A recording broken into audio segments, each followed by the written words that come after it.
Zásadní roli ve válce dnes hraje vzdušná převaha. Je však něco jiného bojovat na vlastním teritoriu, než operovat na opačném konci světa. Jak na to? Budete potřebovat tohle.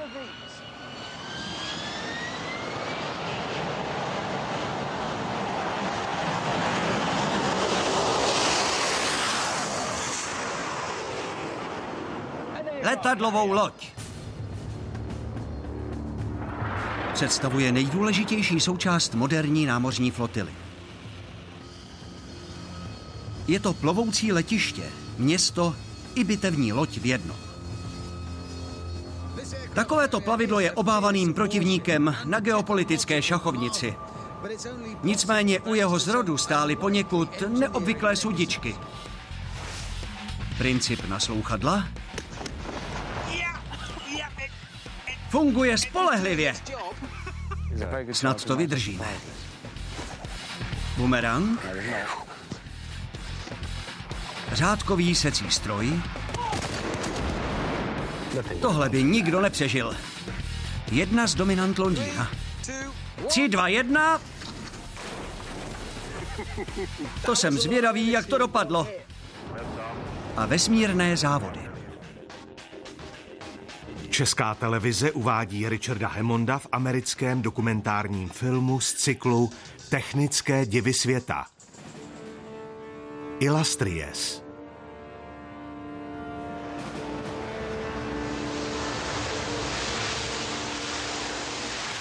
Stojím na palubě letadlové lodi Illustrious, patřící královskému námořnictvu. Slouží jako plovoucí základna pro stíhací letouny Harrier a vrtulníky Merlin. Udržet něco tak obrovského v neustálé bojové pohotovosti není vůbec snadné.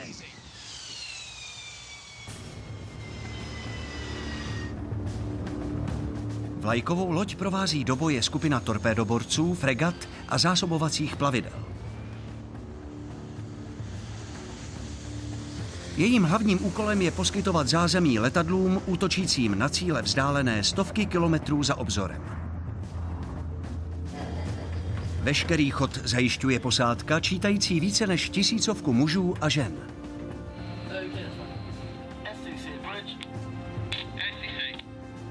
V podpalubí se letadlová loď od zbytku flotily příliš neliší.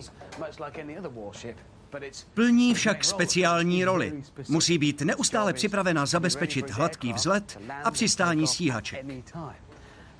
Proto musí být letová paluba v horizontální poloze. To může být vážný problém nejenom na rozbouřených vlnách. Pokud se totiž tato plocha od vodorovné osy vychýlí o více než 5 stupňů, nevzlétne z ní vůbec nic.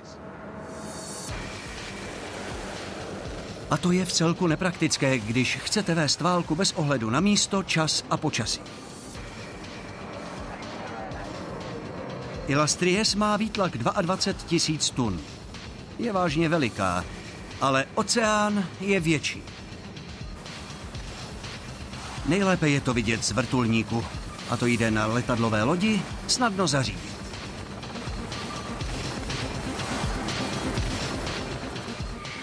Když se ocitnete tady nahoře, vaše perspektiva se rázem změní.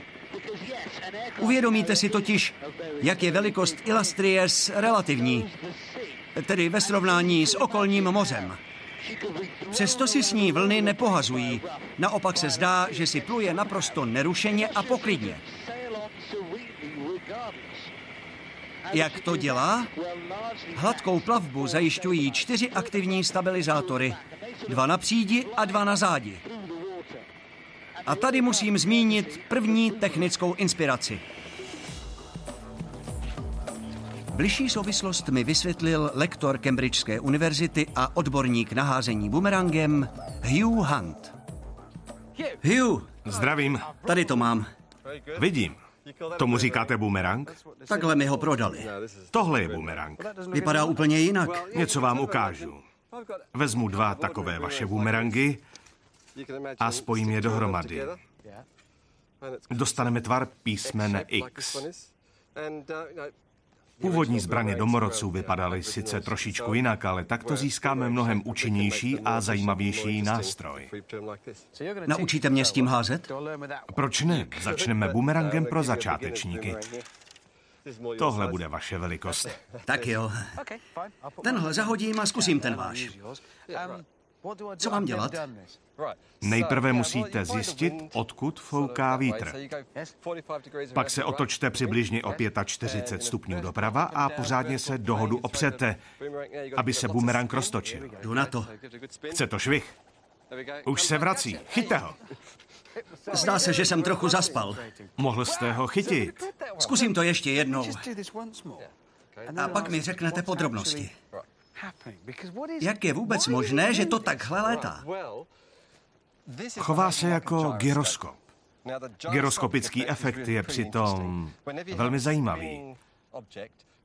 Každé rotující kolo má totiž snahu setrvat v rovině rotace. Bumerang se však vrací pouze tehdy, když má profil křídla. Aerodynamický tvar způsobuje, že za letu opisuje křivku. Co je tohle? Uvidíte. Pěkné monstrum. Je z balzy, skoro nic neváží. To už chce opravdu zkušeného vrhače. Doufám, že vás nesklamu. Snad to přežijeme. Nebo taky ne. Kdyby bumerang neměl aerodynamický tvar, otáčel by se kolem svislé osy a letěl by přímo. A pak je tu gyroskopický jev. Jeho zásluhou udržuje bumerang stabilní a přesnou dráhu i na dlouhé vzdálenosti. Čím rychleji se otáčí, tím více se tento efekt projevuje. Proto ho domorodci původně používali k lovu. Tohle je ručně vyrobený australský bumerang. U něj se vůbec nepočítalo s tím, že by se vracel. Sloužil v podstatě jako útočná zbraň. Když ho hodím, poletí jenom dopředu. Prostě ho vrhli na vybraný cíl. Představte si, že máte hlad a tamhle je hejno ptáků. Můžete se k ním zkusit připlížit, ale nejspíš před vámi uletí. Můžete po nich hodit kamene. Ale když máte něco aerodynamičtějšího, co doletí dál, prudce se to točí a přibližuje se po zakřivené dráze, tak je šance na zásah mnohem vyšší. Ptáky to pravděpodobně vyplaší. Vzlétnou a já možná nějakého ulovím. Tímhle? To si věříte. Trefil jste stromek.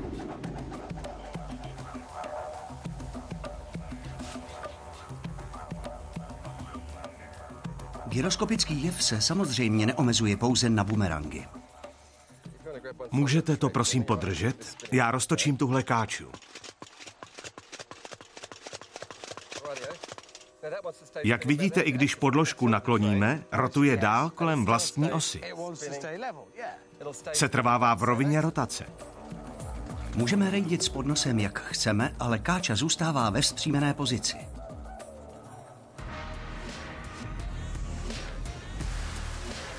Stejný princip umožňuje udržovat v rovině i palubu letadlové lodi.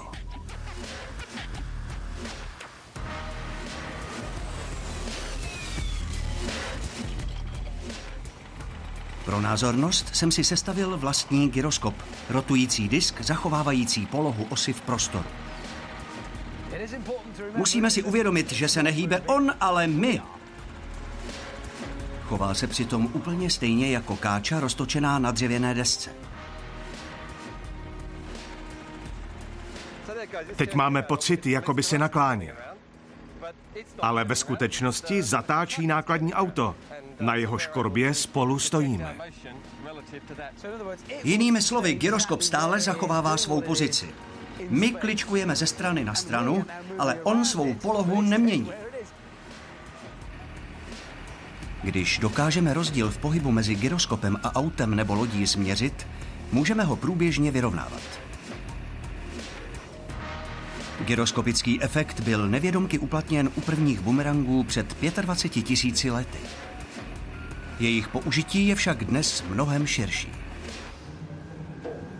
Tady, na letadlové lodi, se využívá k udržování celkové stability A proto mohou letadla vzlétat a přistávat téměř ze jakýchkoliv podmínek.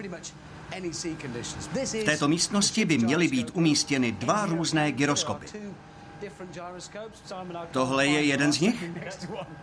No, to je námořní kompasový systém. Má 2 oddělené disky.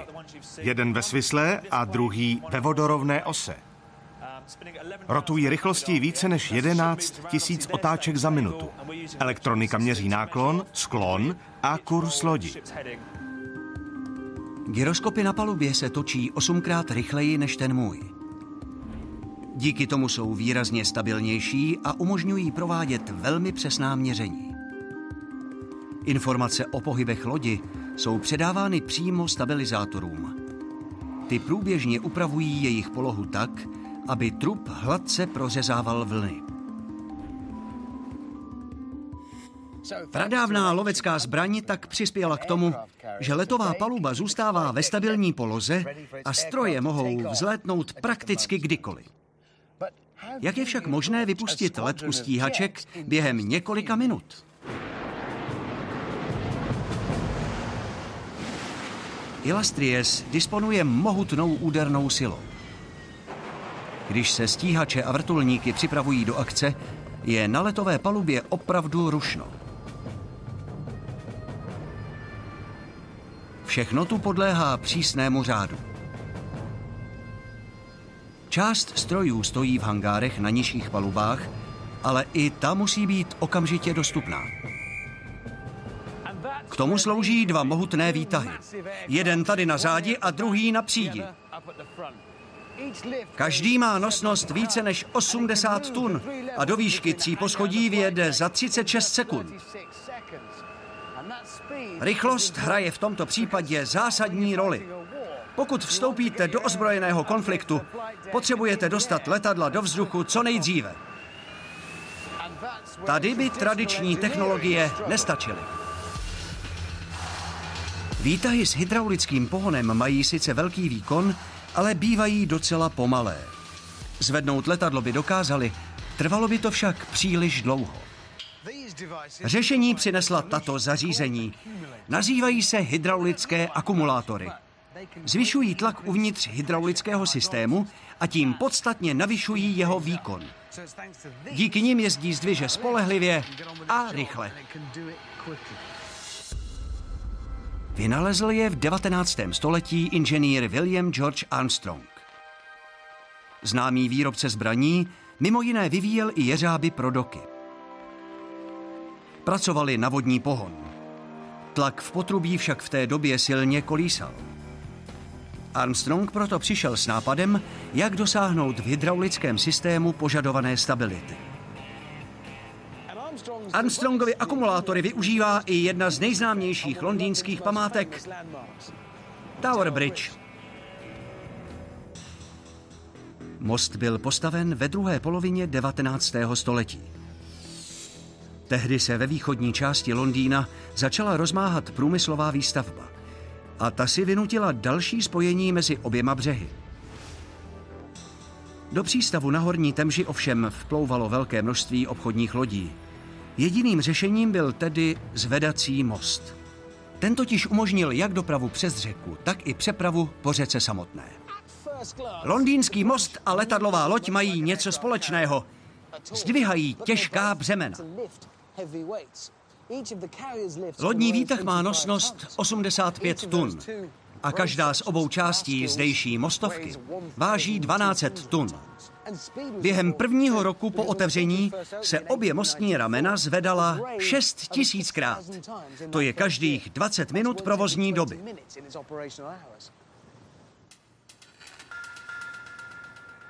A potřebnou sílu jim k tomu dodal hydraulický akumulátor. V té době to bylo největší zařízení svého druhu. Dnes je tu všechno na elektriku. Jsem hluboko uvnitř jedné z věží. Nahoře nade mnou je rám s mostovkou. Občas lze zaslechnout projíždějící auto.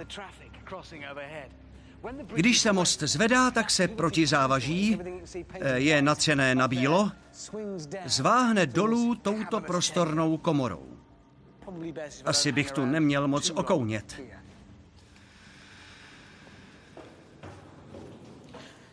A tohle je jeden z původních akumulátorů.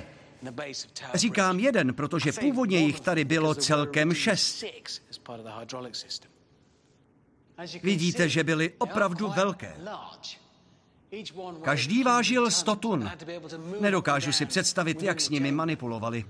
Tomu se říká poctivá viktoriánská práce. Ty krásné prstence nýtů.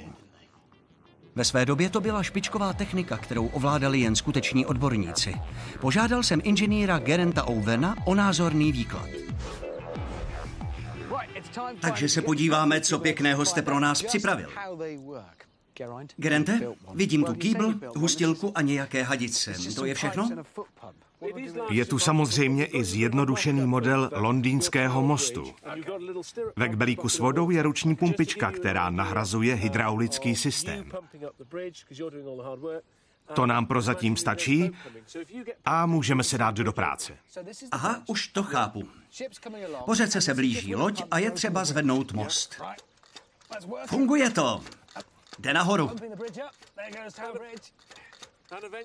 A vidíte, že vaše úsilí přineslo výsledek. Stačí jednoduchá soustava pumpa píst a je to. Jo, ale k čemu slouží ten akumulátor?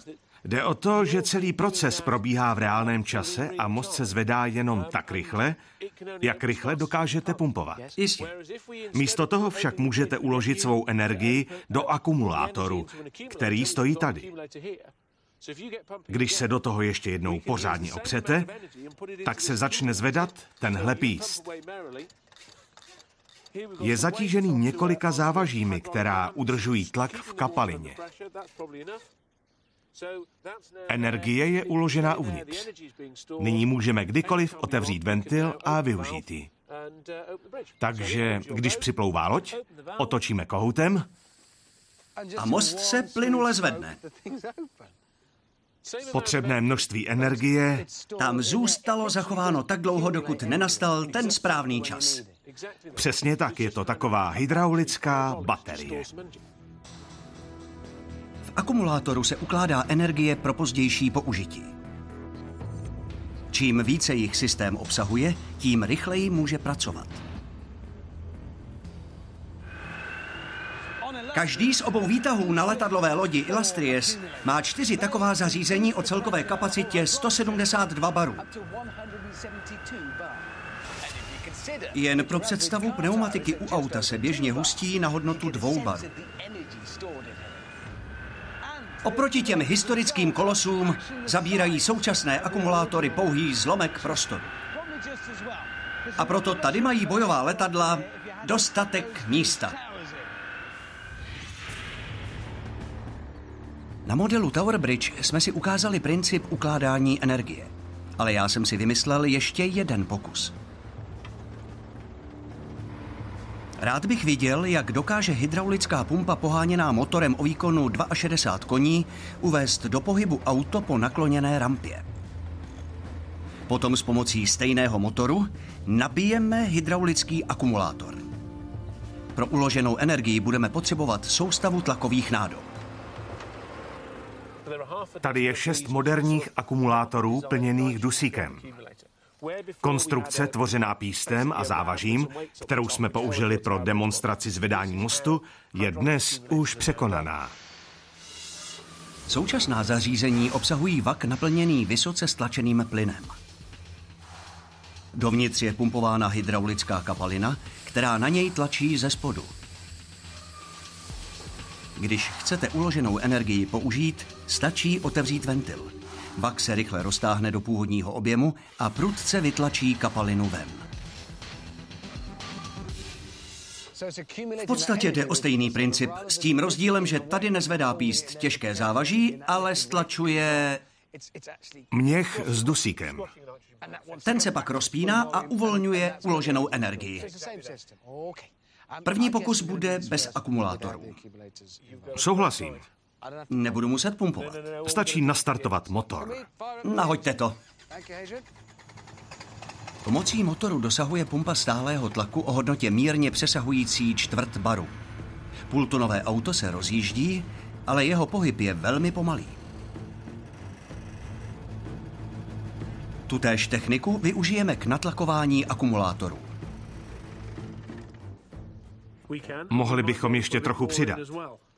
Doufám, že to nepřeženeme, aby se nám ta nahromaděná energie nevymkla z rukou.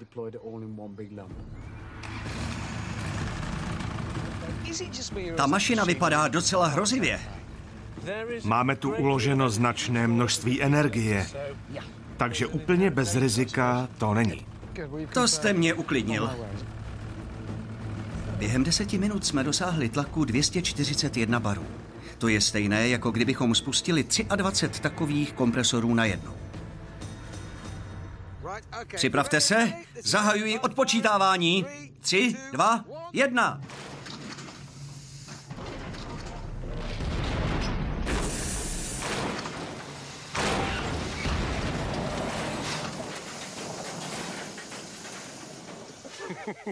No tohle, to jsem tedy opravdu nečekal. Chtěl jste to vidět? Možná bychom měli v zájmu vědy jít blíž a... Prozkoumat stav vozidla.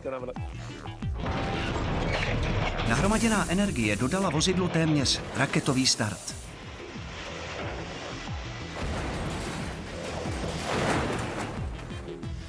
Dostalo zabrat.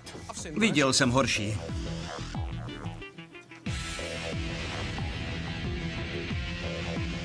Viktoriánský most tak zvedá stejné zařízení, které dopravuje na palubu moderní stíhačky.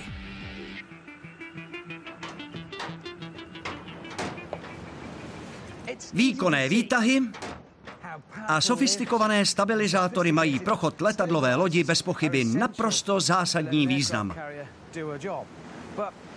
Bezproblémové fungování tohoto ohromně složitého kolosu vyžaduje zajištění nenápadných, ale neméně důležitých požadavků.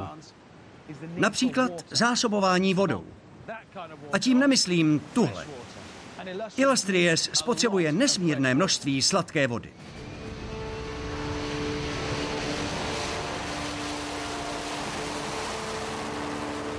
Denně jí tady proteče na 200 000 litrů. Kapacita nádrží tak vystačí na pouhé 2 dny. Ne, že by se jí tu tolik vypilo. Používá se hlavně k očistě letounů a k udržování dokonalé bojové připravenosti. 3, 2, 1. Ignition. Lift off. Lift off. 30 minutes after the hour. Je to právě potřeba dostatku čisté vody, co spojuje letadlovou loď s výpravami do vesmíru. Pokud je těžko dostupná na rozlehlém oceánu, což teprve cestou ke hvězdám. Právě tohle řešila NASA v 60. letech minulého století během soupeření se Sovětským svazem.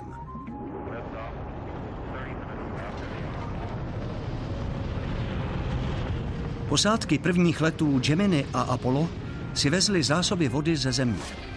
U dlouhotrvajících výprav však něco takového nebylo možné. Řešení poskytla takzvaná reverzní osmóza. Jde o čistící proces umožňující výrobu pitné vody.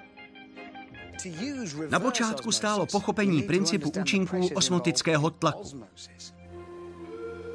Osmóza, neboli pronikání vody přes membránu, má klíčový význam pro život na Zemi.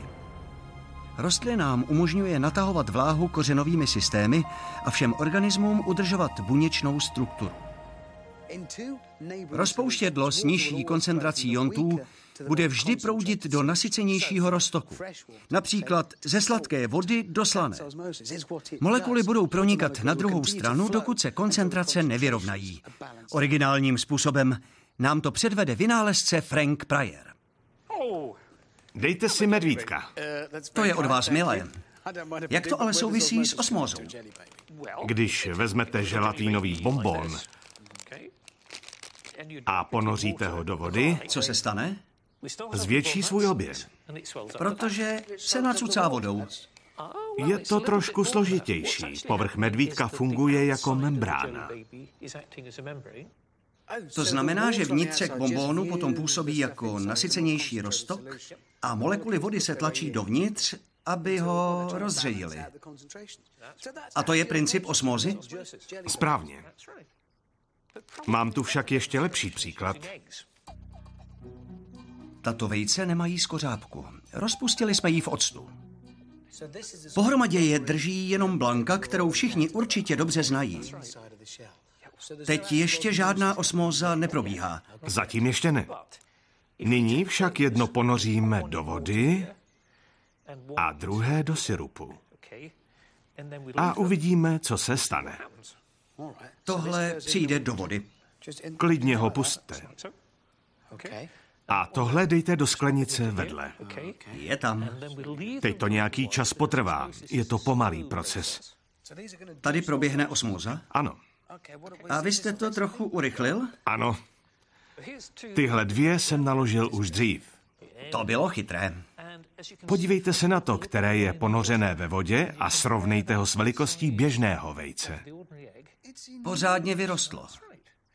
Dovnitř pozvolna pronikala voda a napnula vnější blánu, tedy membránu, až na hranici prasknutí. Ve druhé sklenici je koncentrovanějším roztokem sirup. A tak se voda z vejce tlačila skrze blánu ven. Princip je stejný, ale tady voda prostupovala do okolního prostředí. Proto je to vajíčko tak zcvrklé. Ale jak naše vaječné pokusy souvisí s letadlovou lodí a s vesmírným výzkumem?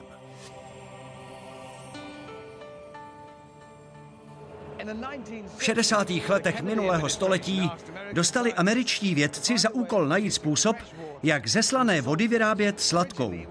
Původně měla být využívána v zemědělství, ale vesmírná agentura brzy využila této metody pro vlastní program. Nová technologie by umožnila uskutečnění delších letů a poskytla Američanům náskok před Sověty. Do té doby se dala čerstvá voda uměle získat pouze drahou destilací. Potom však vědci na Kalifornské univerzitě objevili nové a mnohem levnější řešení. Uvědomili si, že ve vodném roztoku jsou molekuly vody mnohem menší než soli, bakterie nebo viry. Vyrobili proto membrány s mikroskopickými otvory. Pokud takovým sítem protlačíte nějaký roztok, teoreticky by měla na druhou stranu protéct pouze čistá voda. Byl tu však jeden problém. Osmóza. Viděli jsme, že voda automaticky proudí do nasycenějšího roztoku a nikoli obráceně. Kalifornští vědci proto navrhli přesný opak. Reverzní osmózu. Tedy takový proces, při kterém se pomocí vnějšího tlaku změní směr přirozeného proudění. Letadlovou loď obklopuje obrovské množství vody. Sama o sobě se však pro údržbu strojů ani pro potřeby posádky nedá použít. Tímhle zařízením se dá vyrobit pitná voda? Jak to funguje? Především potřebujete výkonnou pumpu, která tlačí roztok na membránu proti směru přirozeného proudění. Je k tomu potřeba zhruba dvojnásobek hodnoty osmotického tlaku. To je ten tlak, který působí, že molekuly vody mají tendenci pronikat do koncentrovanějšího prostředí. A vy musíte tento proces obrátit? Ano, a tady je membrána. Tohle? To je ona. Nevidím žádné dírky. To se nedivím. Ale musí tam přece být. Jo, jsou jich tam spousty. Jak jsou velké? Zhruba asi 0,5 nanometru. Lidský vlas má v průměru 72 000 nanometrů. Bakterie měří přibližně 10 000 a viry okolo 100 nanometrů. Ty otvory jsou opravdu hodně malé. A jak se s tím neviditelným sítkem vlastně pracuje? Vloží se do válce, do kterého je pod tlakem vháněn vodný roztok. Než se pustíme do filtrování, musíme si nejprve vytvořit vlastní mořskou vodu. Je to dost odporně slané. Tím byste žízeň neuhasil? To tedy ne. Tak to zase napravíme. Já ten kbelík raději postavím na zem. Dobře. Bude na to lépe vidět. Tohle je naše malé moře. A teď touhle pákou pomalu pohybujte nahoru a dolů. Za chvíli přijde sladká odměna. Vy podržíte hadičku a já budu pumpovat, takže dolů a nahoru. Pomalu, vidíte? Už teče. Na letadlové lodi, prosím. Pořád mi však není jasné, kde v kosmu vezmou mořskou vodu. Na oběžné dráze se touto cestou čistí moč, která obsahuje podstatné množství vody. Takže bych mohl... Ano, využít vlastních zdrojů. To je lákavá představa. Ještě, že jsme do toho kbelíku nasypali jenom kuchyňskou sůl. Myslím, že to už na přípitek stačí. Myslíte? Dobře. Tohle je pitná voda vyrobená z odporně slaného roztoku. Dáte si panáka? To je od vás milé. Na zdraví. Ať slouží. Až po vás. Tak co? No, chutná to jako obyčejná voda. Není to úžasné? Z toho hrozného roztoku jsme vyrobili kvalitní pitnou vodu. Díky té zázračné membráně se odfiltrovala sůl. To je vážně chytré. Na zdraví. Funguje to. Reverzní osmóza se k ocelování používá už od 60. let minulého století. Přesto byl vývoj použitelného systému pro NASA složitější než samotné přistání na Měsíci. Dnes se používá na Mezinárodní vesmírné stanici.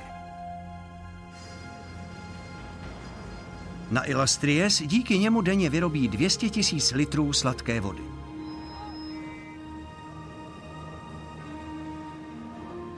Vesmírné závody tak významně přispěly k tomu, že pokud jde o vodu, zdejší námořníci nouzí netrpí. Ale tohle je válečná loď a před vypálenou střelou ji vodní stříkačky neochrání.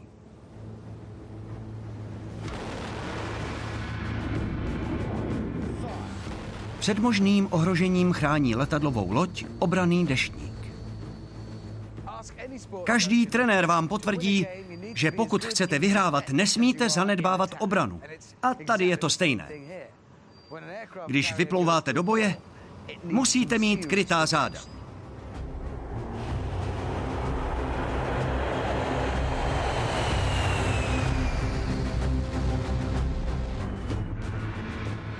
Vnější pásmo střeží stíhací letouny.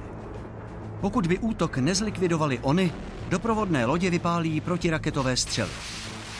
Kdyby selhaly i ty, přijdou na řadu světlice a další klamné cíle. Ale co když raketa pronikne až do bezprostřední blízkosti? Poslední linii obrany zajišťuje tento kanon. Na něm závisí osud letadlové lodi i celé její posádky. Naštěstí je velmi spolehlivý. Zbraňový systém Goalkeeper byl vyvinut pro bodovou obranu před letadly a protilodními střelami. Dokáže sledovat až 30 cílů a ty pak ničí rotačním kanónem ráže 30 mm. Jeho hlavní výhodou je, že je plně automatický.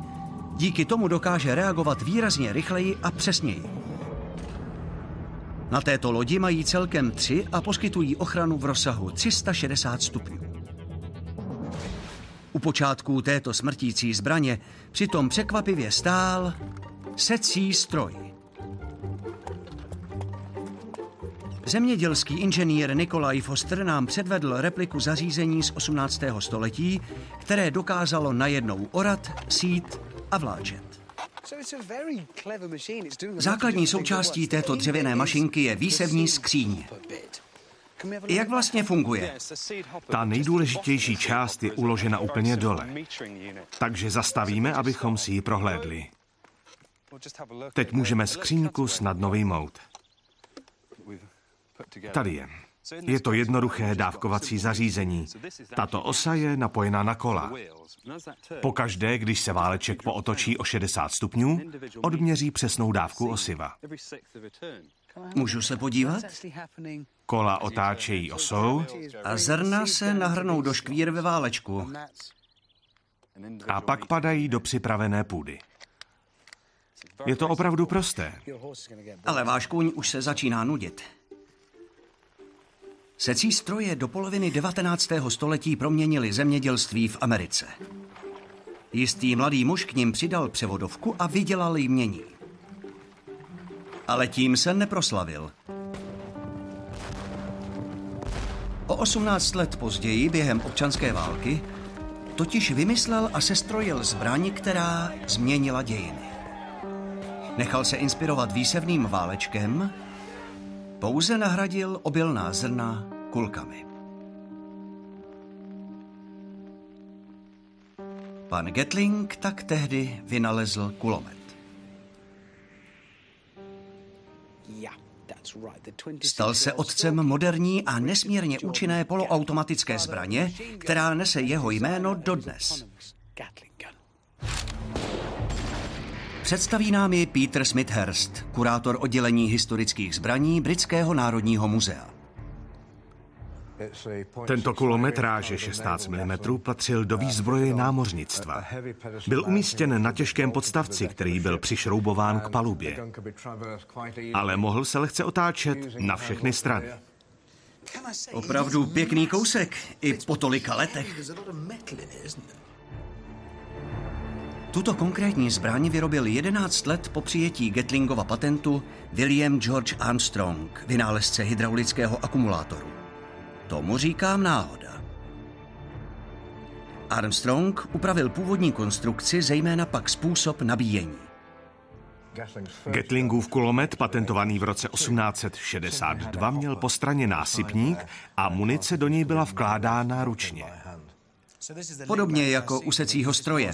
Nábojnice se zasunula do komory a po výstřelu byla odhozena. Ano. Až na ten výsledný efekt fungovaly úplně stejně. Úspěch Gatlingova kulometu spočíval v jednoduchosti jeho mechanického principu. Otáčením kliky se závěry posunují dopředu. Svazek hlavně rotuje a při každé desetině otáčky vystřelí. Každá hlaveň má svůj uzávěr, který vsune náboj do komory. Každé to cvaknutí je výstřel. Na druhé straně vypadne prázdná nábojnice na podlahu.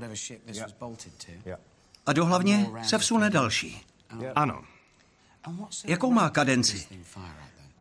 Pokud byl střelec v dobré kondici, stihl i 400 ran za minutu. Ale obsluha těžkého mechanismu byla fyzicky náročná. Obvyklý průměr byl tak 200 ran. Při delším boji i méně. Můžu si to vyzkoušet? Jistě. Snad to taky zvládnu. Viděl jsem to ve filmu. Tam to vypadalo docela jednoduše.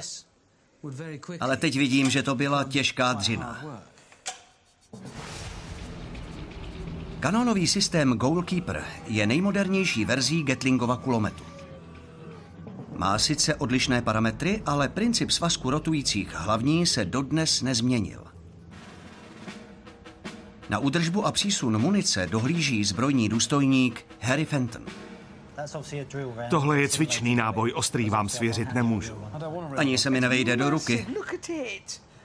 Do komor hlavní se dopravuje ze zásobníku. Jakou rychlostí dokáže pálit? 4200 ran za minutu, 70 za sekundu. 4200 za minutu? Ano, A 70 za sekundu?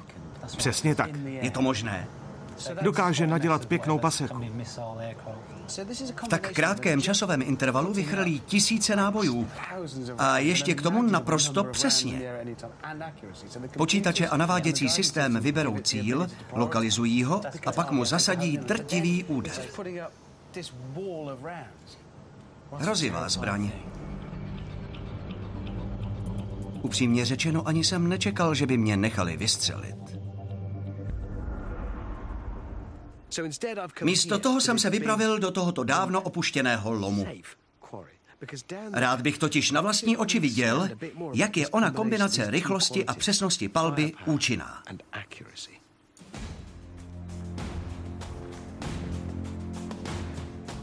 Dave Walls navrhuje a vyrábí odstřelovací pušky. S pomocí jedné z nich se pokusí napodobit kanón Goalkeeper.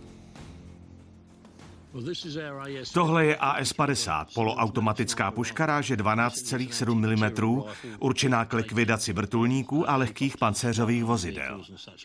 A jaký má účinný dostřel? 2000 metrů. Ukážete mi, co ta vaše puška dokáže?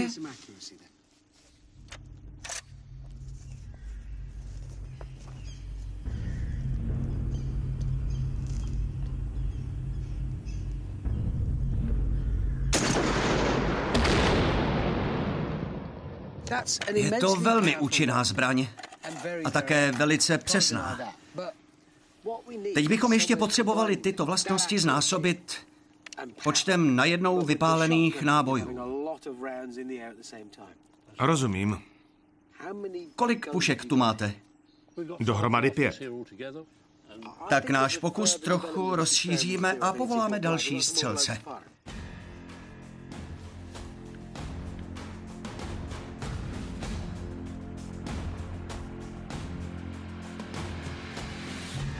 Připravit?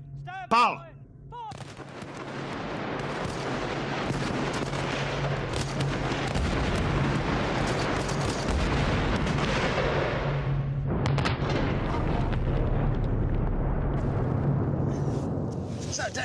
Asi se shodneme, že kombinace přesnosti a velkého počtu projektilů má značně ničivé účinky.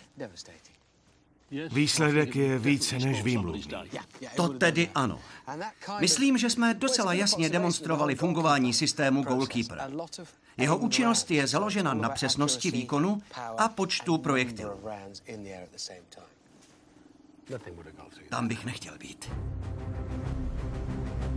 Kanón vystřeluje projektily trojnásobkem rychlosti zvuku. Cíle ničí ve vzdálenosti do 2 kilometrů, pouhou sekundu či 2 před dopadem. Mladý vynálezce využil principu nového secího stroje a nepřímo se tak zasloužil o účinné zajištění linie poslední obrany i této letadlové lodi.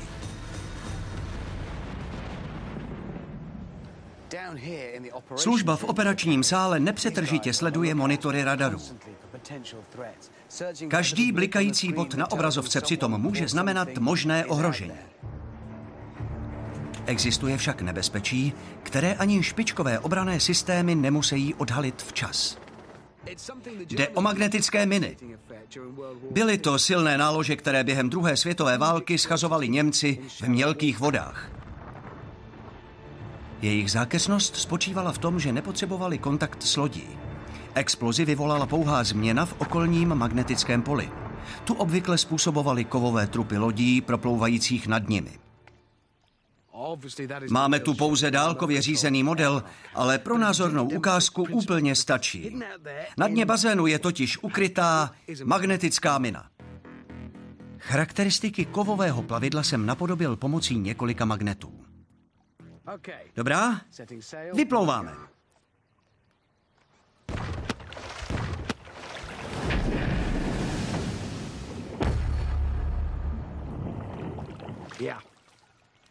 Magnetické miny způsobovaly veliké škody.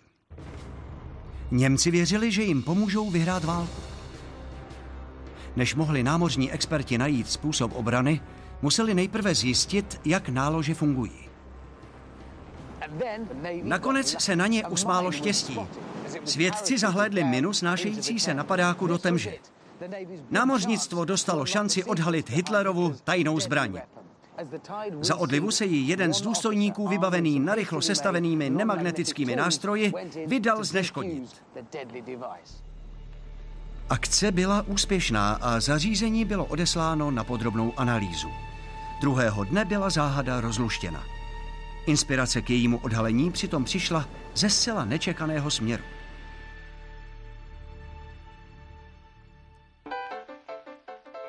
Roku 1937 vyvinul ruský inženýr Josif Poljakov přístroj na pomoc nedoslýchavým, první naslouchadlo s indukční smyčkou. Díky němu slyší lidé s poruchou sluchu jasný, zesílený zvuk. Jeho využití je však mnohem širší. Princip je založen na vztahu mezi elektřinou a magnetismem. Mikrofon převádí zvuk na elektrický proud. Ten prochází cívkou a vytváří kolem ní magnetické pole. Tak vzniká indukční smyčka. Přijímací cívka, umístěná do tohoto pole, ho transformuje zpět na elektrický proud. Člověk, který se pohybuje v dosahu magnetického pole a má naslouchadlo, tak po zesílení slyší původní zvuk.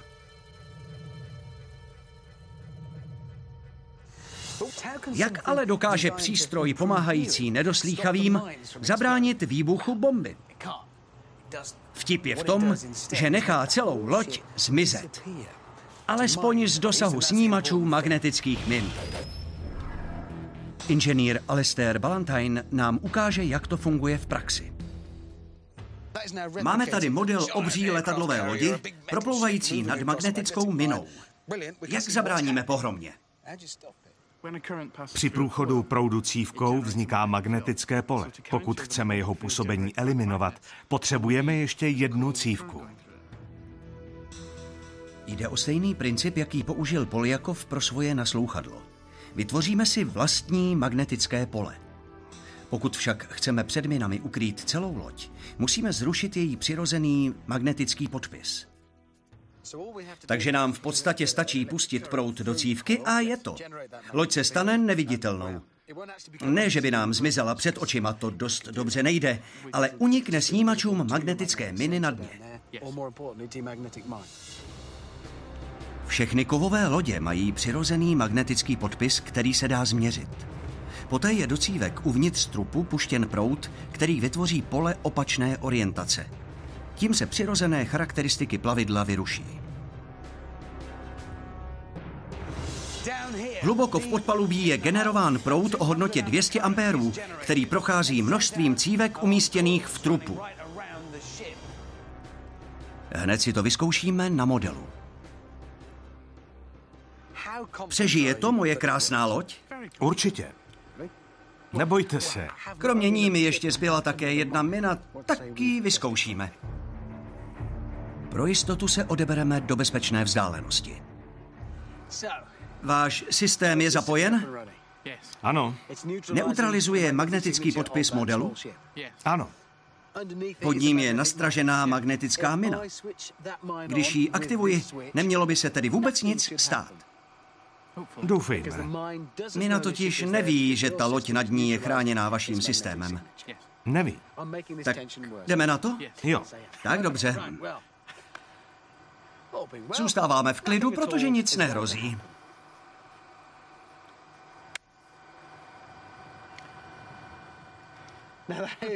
Takže jsme právě prokázali, že systém neutralizace magnetického podpisu na ochranu před minami opravdu funguje. Ano. Viděli jsme to na vlastní oči a stejné zařízení se používá i na moři. Ano. Teď mě něco napadlo. Co kdybychom vaše zařízení vypnuli a odhalili tak přítomnost naší loďky? Klidně. Tak to vypněte. Počítám 3, 2, 1.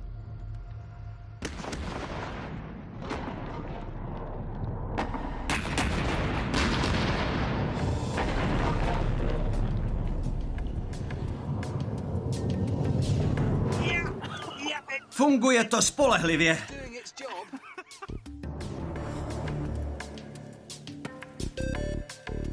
Stejný princip chrání válečné lodě před stovkami min rozesetými na dně moří v oblastech současných i bývalých ozbrojených konfliktů.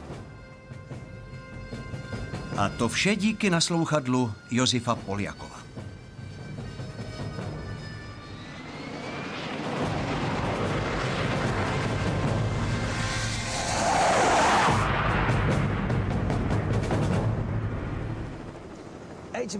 Přes svůj věk Illustrious dokazuje, že letadlová loď zůstává klíčovou součástí každé floty. Světovým mořím by nevládla nebýt bumerangu, londýnského mostu,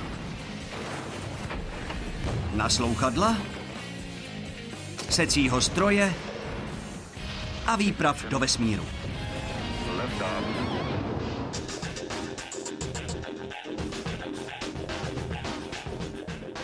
České znění připravilo Centrum převzatých pořadů. Česká televize 2013.